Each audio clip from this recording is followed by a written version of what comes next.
Hello and welcome to everyone joining us for today's Select Science webinar titled Preventing the Danger of Unwanted Car Expression During Lentivirus Production. My name is Matilde Marques. I'll be moderating today's presentation, and I'm delighted to be joined by our guest speakers, Dr. Alex Shepard and Dr. Adam Inch. Please feel free to submit any questions you may have during the webinar today. To do this, simply head to the engagement window to the right of auditorium and click to open the Q&A window. So, without any further delays, I'm delighted to hand over to Dr. Alex and Dr. Adam. I would like to thank them for presenting to us today. Thank you very much. Hi everyone. Today I'm going to introduce you to the Leprechaun platform from Unchained Labs and show you how it can be adapted to easily check that your lenti is car-free as soon as it's been released from your producer cells. So compared to other viral vectors, lentivirus analytical techniques are still underdeveloped. Widely used assays such as the P24 ELISA or qRT-PCR provide limited information as they are destructive, detect only one part of the viral particle, and analyze the total amount of capsid or gene of interest without checking how much is actually inside the virus. Transduction assays, meanwhile, provide valuable functional data, but are slow and painful and can take weeks to get results. And none of these methods provide the option to check for unwanted CAR that may be on the envelope of your viral particle. So wouldn't it be great if there was another solution out there? Well, thankfully there is. I'd like to introduce you to Leprechaun, the only platform to provide complete biophysical characterization of individual lentiparticles at every stage of your production process, from crude lysate to purified final product. Our RNA kit means you can count up the lentiviruses that have both P24 capsid and RNA in crude or pure samples, so you can follow Leprechaun straight to the viral titer that you've been waiting for, without the noise from contaminating particles throwing you off. Leprechaun characterizes particles like lentivirus or exosomes on up to 16 samples at a time. You just add a maximum of 25 microliters of your sample to our Luni consumable, which will specifically capture your viral particles, and then run the Luni on Leprechaun and sit back and relax while it uses interferometry to individually size up virus particles and immunofluorescence to check the structure for capsid, RNA, and envelope proteins. Our standard lentivirus RNA kit comes with a step-by-step protocol and all the reagents needed to get easy answers to even the most complex titer questions. No standards or calibration required. Our kits come in two flavors, VSVG and Flex, so you can analyze your lentivirus however it's pseudotyped. So each RNA kit contains 8 lunis pre-coated with highly specific antibodies against VSVG, so you can specifically pull down your lentivirus from even the crudest samples.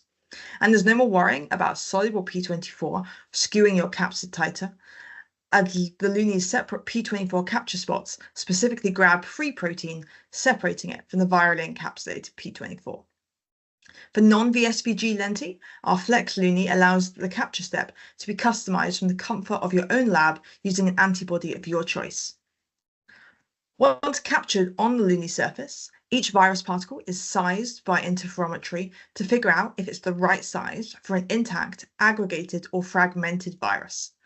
Then after a gentle fixation and permeabilization, a fluorescent P24 antibody checks whether the capsid is inside, while the fluorescent RNA dye cyto14 confirms if RNA is present. So in this image, VSVG captured particles, which have both the P24 capsid and the RNA, appear pinky purple due to the co-localization of the red P24 antibody with the blue RNA dye, while those particles that have a capsid but no RNA are red. So by combining the sizing information with this structural info from fluorescent imaging, Leprechaun can separate particles into distinct populations.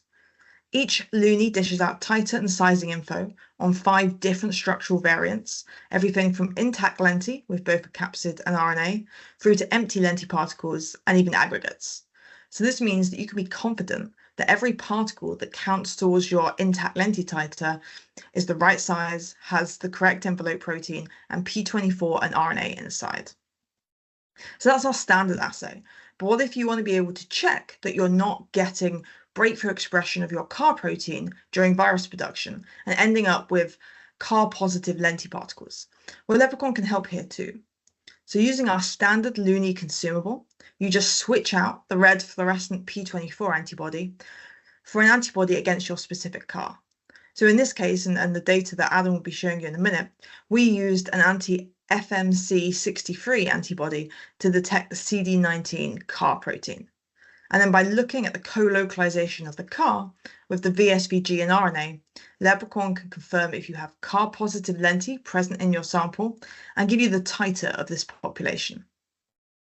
So due to the highly specific antibody-based capture step, that you don't need to purify your samples prior to Leprechaun analysis. Leprechaun can measure viral titers down to 1 × 10⁷ particles per mil from just a couple of microliters of sample, which means that you can screen for CAR-positive lenti straight from your cell lysate before you spend the time and effort on purifying it.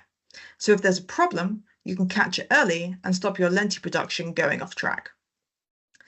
Leprechaun can help you take your process and analytical dev to the next level by giving you the complete picture of what is in your lentivirus sample. So as well as checking for CAR-positive lenti, Leprechaun also gives you the lowdown on how much full and empty viral particles you have, whether you have soluble P24 or non-viral EV contaminants, and whether aggregation is an issue. So for the first time, you can get an accurate lenti titer and full breakdown of your sample at any stage, so you don't waste time running cell-based and functional assays on bad preps. So come and find gold with Leprechaun, the unmatched lentivirus titer and characterization tool, and the only platform to provide complete biophysical characterization of your lenti sample in one go from cruise sample. So now you can ensure you have the highest quality lenti as early as possible, so you end up with the highest quality cell therapy at the end of the day. So I'm now going to hand over to Adam, who will talk a little bit more about CAR expression on lenti, how LentiTech can help you, and how Leprechaun lets you monitor this. Thank you. Okay, thank you. First, I'd like to begin by thanking the organisers, Select Science, as well as Unchained Labs for inviting me to participate in this webinar. My talk today will highlight the issue of unwanted payload expression in the lentivirus manufacturing cell line and how this can have an impact on CAR T therapies that are both available today as well as those in development. I will also present how Lentitek is developing a solution that addresses the issue of unwanted payload expression during lentivirus manufacture and how this can benefit CAR T production. So for over a decade, the gene-modified cell therapy CAR T has been saving the lives of patients with blood-borne cancers who otherwise would have died as their leukemia was not responsive to other treatments. It is fair to say that time has not diminished interest, as these therapies still cause much media excitement, with no shortage of amazing stories of real people being saved, like Sophie here. As there are loads of resources that explain the mechanisms and functions of CAR T much better than I can, I will not be discussing the specifics of this therapy. However, I did want to draw your attention to the recent concerns raised by the regulators, specifically the FDA, requiring a box label warning on the CAR T therapies. These concerns are not without debate, but they do focus around the issue of finding CAR within the tumour cells post-treatment. Where there is some relevance that these lentivirus production methods we are talking about today, I wanted to spend a bit of time talking about the regulatory expectation. During the production and testing of any biologic drugs, the regulators are concerned that the manufacturer demonstrates the safety in 3 key pillars. These 3 pillars of biosafety are potency, purity, and identity. It is worth noting that these do not only apply to the final product, but also to any critical raw materials. So for example, in a CAR T therapy, T-cell activity, as well as transduction efficiency, are recommended to be tested. Purity would be required to be tested for adventitious agents such as microorganisms or other adventitious viruses that are not the lentiviral vector component. And identity testing of the T-cell may be done during T-cell transduction, but the presence of the CAR T on transduced cells may also be required. Considerations to these biosafety pillars must be made for the lentiviral vector. Potency and identity are pretty straightforward to understand, but I want to specifically for you to think about the purity requirement for the rest of this talk. So to understand how lentivirus can become contaminated with the payload CAR, it is worth taking you through, at least metaphorically, or taking you back to school to look at the lentivirus production process. The most common method for lentivirus production is the transient transfection of production cells where multiple plasmids, usually 4, are transduced into the production cell line. The envelope and packaging plasmids contain the protein elements that the vector requires to assemble and subsequently transduce targeted cells. VSVG, for example, ends up in the production cell membrane. The transfer or payload plasmid, on the other hand, is not required to make any protein elements. Rather, this plasmid is designed to produce the viral genome, which is then exported from the production cell nucleus to be encapsulated and then enveloped. Note that the enveloping carries the VSVG or whatever other pseudotype required for the lentivirus to transduce its target onto the product. The production process from transfection to release of lentivirus into the supernatant typically takes up to 48 hours. On this slide, we zoom into the production of the lentiviral vector genome. Dogmatically, CMV promoter upstream of the 5' LTR produces the genome transcript, and this is then packaged into the final lentivirus product as shown. However, the opportunity exists for the transgene itself to be transcribed by the internal promoter that sits immediately upstream of the transgene. With a poly-A signal just after the 3' LTR, this transcript can proceed to protein production. Unfortunately, even when this payload promoter should not be active within the production cell line, say for example being a liver-specific promoter, you may still see a lot of expression of your transgene. It's fairly well known that the 5' LTR contains a strong spliced donor site. What is perhaps less well known is that most promoters contain splice acceptor sites, and even where these splice acceptor sites are weak, the 5' LTR donor site can splice and form an RNA species that can then be translated as shown. This example we show uses a highly specific, tissue-specific liver promoter to drive GFP. Therefore, you would not expect to see any green fluorescence in the production cell line, even as a consequence of transduction. However, as this image shows, the production cells are pretty strongly fluorescent green. I should also comment here that I have come across some lentivirus protocols that judge the effectiveness of vector production by fluorescence of the production cell lines. We would certainly argue that this is not a great indication of experimental success if you are unfortunate to have a lot of LTR-mediated splicing. If you will allow, I just wanted to take you one more step down this rabbit hole of splicing. I mentioned before that the incumbent method for producing the vector genome transcript uses a poly-A signal to terminate transcription. Polyadenylation is undertaken by the same spliceosome complex which mediates any splicing of the viral genome transcript. Therefore, if you do have a splice donor or an acceptor site within your transcript, then splicing will happen alongside the addition of poly-A. So why am I telling you all this?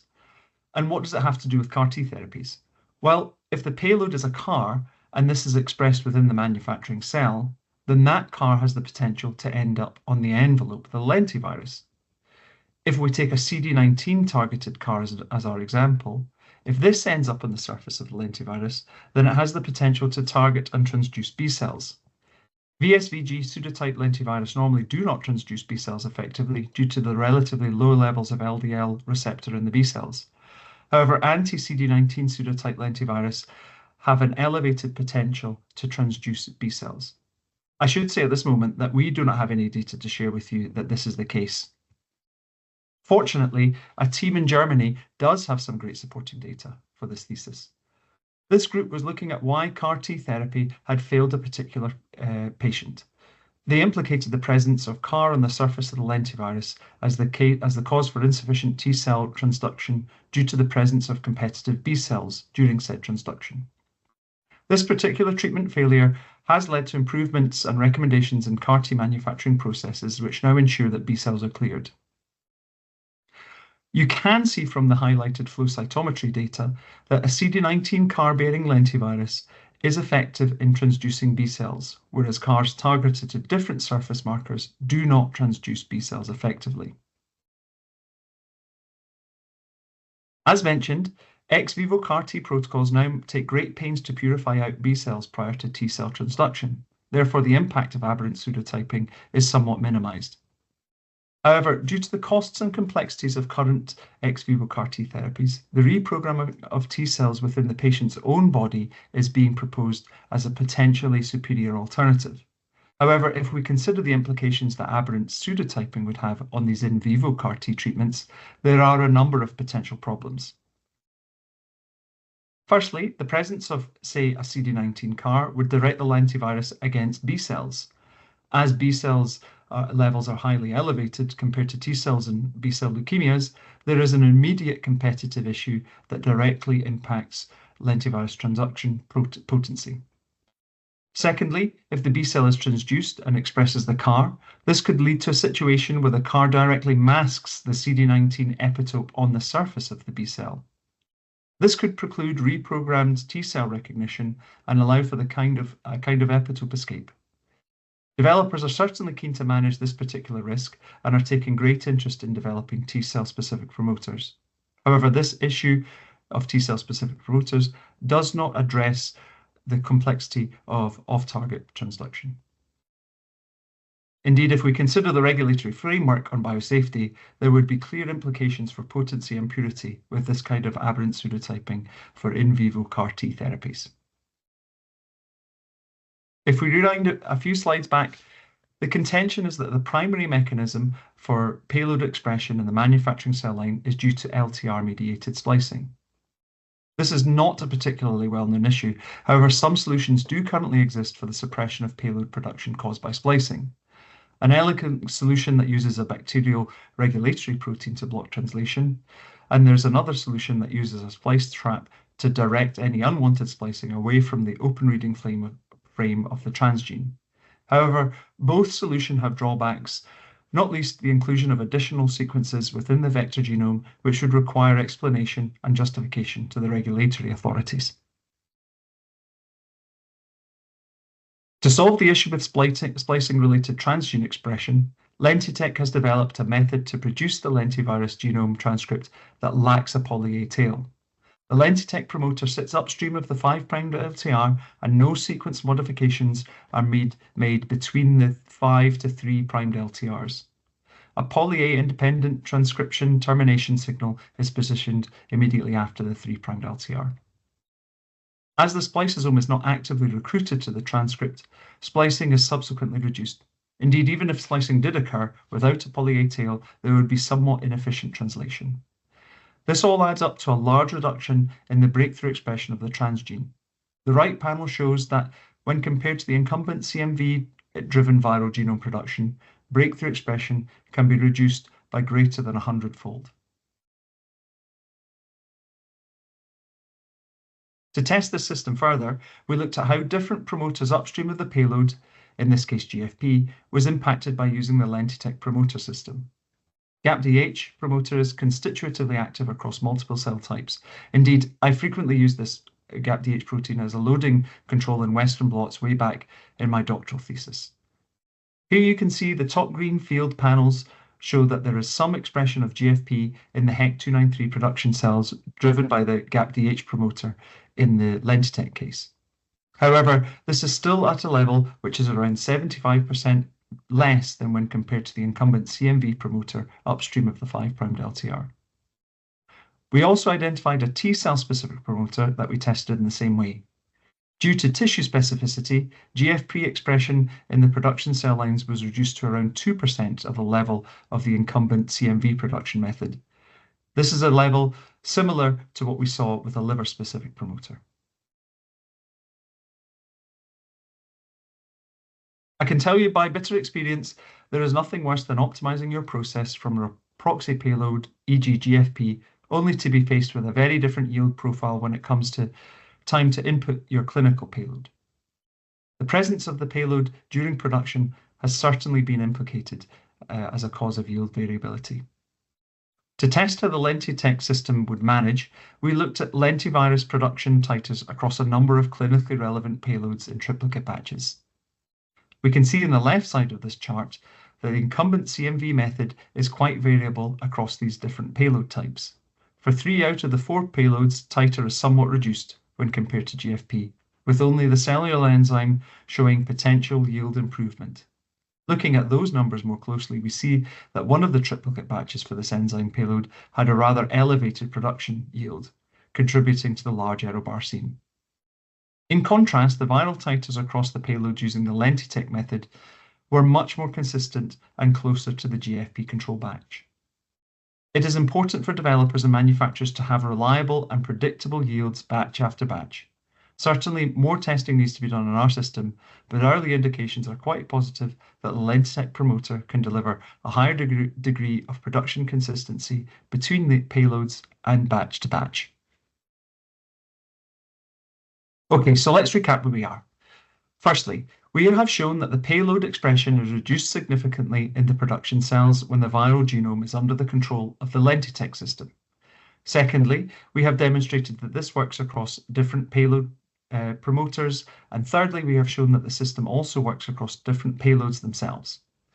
We therefore wanted to test if our system is able to have a positive impact on the decoration of lentivirus by the CAR. Here, we cloned a CD19 CAR available from the literature, FMC63, into our control and Lentitek transfer plasmids. Keeping the other conditions fixed, the transfer and other packaging plasmids were transfected into adherent HEC293 cells using a standard transfection protocol.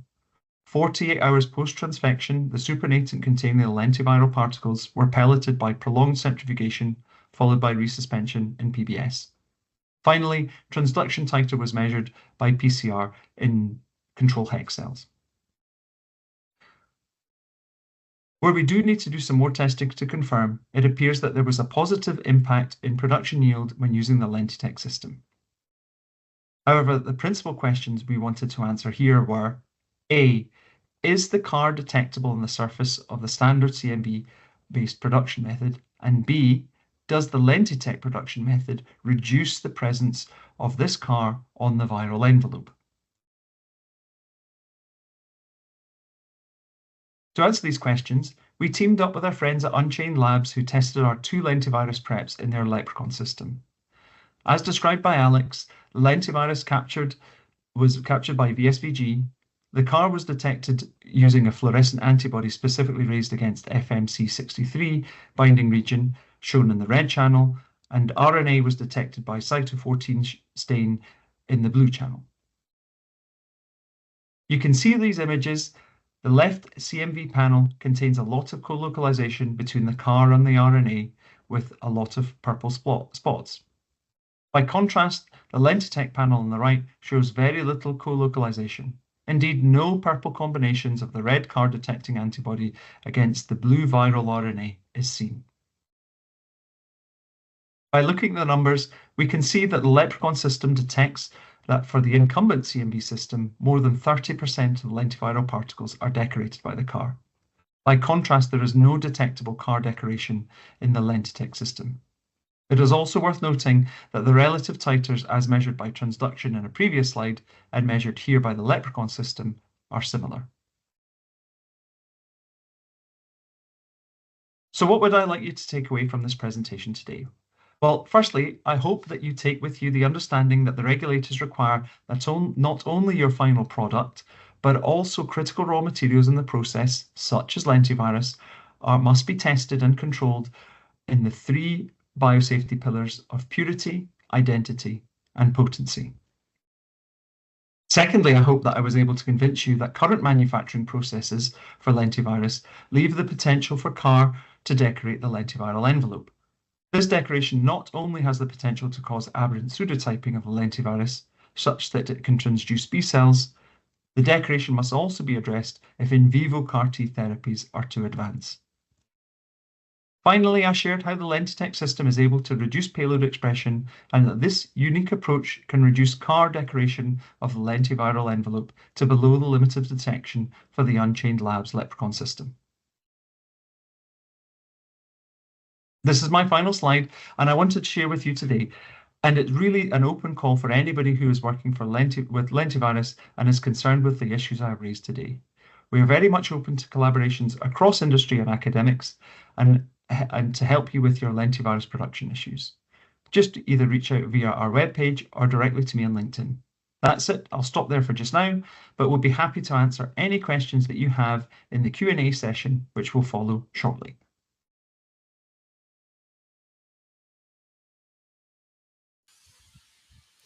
Thank you, Dr. Alex and Dr. Adam, for that interesting presentation. I hope that everyone listening enjoyed the webinar and found it informative. We will now move on to the last part of today's webinar, the Q&A session. As a reminder, to ask a question, you just need to simply head to the engagement window to the right of auditorium and click to open the Q&A window. So, to kick off this final portion of today's event, the first question I have for Dr. Alex and Dr. Adam is, how much CAR protein needs to be on the lentivirus surface for it to be detectable with Leprechaun? So the great thing about Leprechaun is that it has single epitope sensitivity in the fluorescence channels. So you only need a single molecule of CAR on the viral surface for Leprechaun to be able to pick it up. So just a single CAR protein is the answer. Thank you very much. And this one for Dr. Adam. Have you had any discussions with the regulators on the use of Lentitek system, and or do you have any insights on what opinion they might have? Yeah, I mean, that's a good question. So we haven't had direct discussions with the regulators. It's somewhat difficult for suppliers like us and I guess like Unchained Labs to directly engage with regulators. However, we would be willing to engage through developers who are developing these technologies. However, we have had some informal discussions, and the results have been that as long as we're not changing the lentivirus directly, so as long as the lentivirus is indistinguishable from the current method to the Lentitech production method, then there shouldn't be an issue. Obviously, this would have to be tested by the manufacturer, but there shouldn't be an issue in terms of the as long as the sequences essentially were genetically identical, and you know we've got evidence, strong evidence that indicates that they are. Thank you, Dr. Adam. And now, once again, for Dr. Alex, what other information can you get from the Leprechaun platform besides checking for CAR positivity? So Leprechaun really tells you everything that you need to know about your lentiviral particles, everything from titer, size, and even the percentage of intact virus. So the amount or the proportion of your virus that has both capsid and RNA inside of it. As well as looking at the virus, you can also get a measure of the purity of your lenti by measuring soluble P24 and non-viral contaminants such as exosomes. Thank you. Dr. Alex and Dr. Adam, would the issue of CAR expression during lentivirus production not be solved by a T cell specific promoter? Yeah, I mean, I guess perhaps I can take that one. So I suppose the use of the T cell specific promoter would in some way help if you did have any off-target transduction in vivo.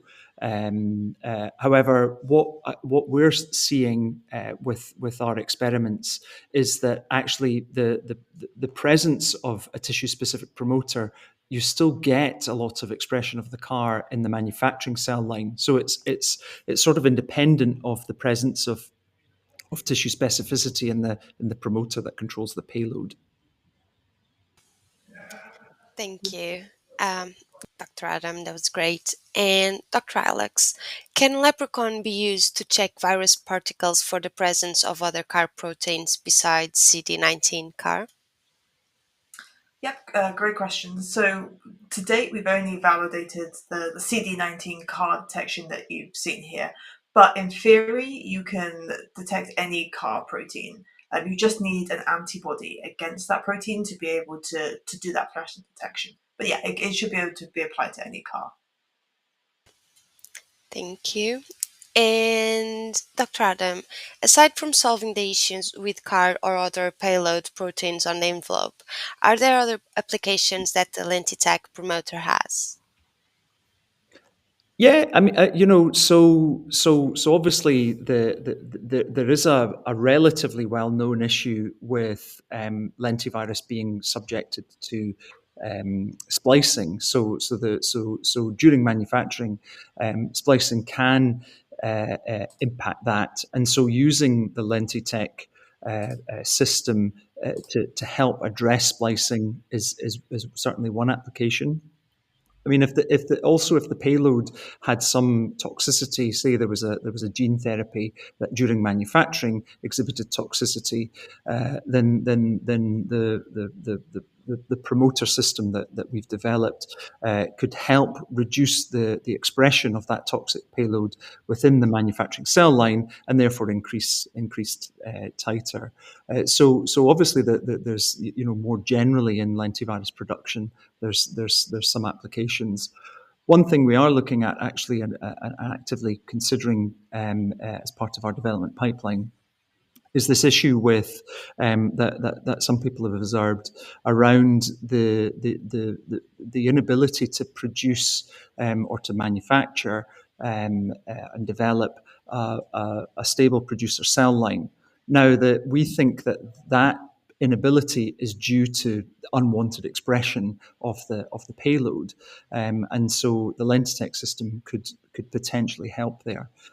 That's certainly something we're looking at. So a few different applications, and then the final one we're thinking is that having multiple payloads in there, the Lentitek system could certainly help with that. Great, thank you, Dr. Adam. Now, one last question for Dr. Alex. Are there any limitations on the lentivirus pseudotypes that can be analyzed with Leprechaun? Another great question. So no, if you're working with lenti that's got a different pseudotype to VSVG, then we have a separate reagent kit called the Plex kit, and with that you can customize the capture antibody. So you can replace that anti-VSVG with an antibody against whatever envelope protein you happen to be using. And then the rest of the assay, the process is exactly the same, and you get all the same data outputs in terms of titer, size, RNA content, and again, what we've shown today with the ability to check CAR on the viral surface. So it's a flexible assay. You can adapt it to any lentiviral pseudotype. Thank you, Dr. Alex. That was great. And now, Dr. Adam, can the Lentitech technology be used in other viral vector applications such as AAV? So we haven't tested that yet. There's certainly a potential for that to be the case, and we're looking at that as a possibility. But certainly our focus, I suppose, as the name suggests, in Lentitek, is on lentivirus. Thank you, Dr. Adam. I think we have time for at least another question, which is, could this system be useful in solid tumors? I suppose I'll take that first from a Lentitek perspective. Yeah, one of the things with lentivirus and especially CAR T therapies is that the T cell can become exhausted in solid tumors, and so I guess developers what they're looking at is having an additional payload that can be expressed in the solid tumor to help mitigate exhaustion. So modify the tumor microenvironment and mitigate that exhaustion. The issue with that is this concept of having two payloads, and so the two payloads have to be more or less under the control of a single promoter. So you can't switch that payload on, for example, or it's difficult, challenging to switch it on. If you do have T cell stimulation, for example, it might be useful for you not to produce the second payload. We're definitely looking at that as an application with Lentitek to have two different payloads under the control of two different promoter sequences, and that would be under different control. And we think that our system has an advantage in producing transcripts in that way, and avoiding early termination that you might see if you do have that build of these two payloads. Thank you. Well, I'm afraid that is all we have time for today. I would like to thank Dr. Alex and Dr. Adam for today's discussion and presentation and for the Q&A session. And thank you to everyone joining us online for submitting your questions. We hope that you have found this a worthwhile session. If we didn't quite get your question today, we will follow up with answers to these after the webinar. And if you have any other question after today's session, please feel free to email myself at the email showing up on the screen. If you are interested in receiving a certificate of attendance, this will be shared with everyone who has attended live today via email a few days after the event. And if you would like to listen again to today's webinar or invite a friend to listen, it will be available to watch on demand in just a few days' time. Goodbye, and thank you once again for joining us.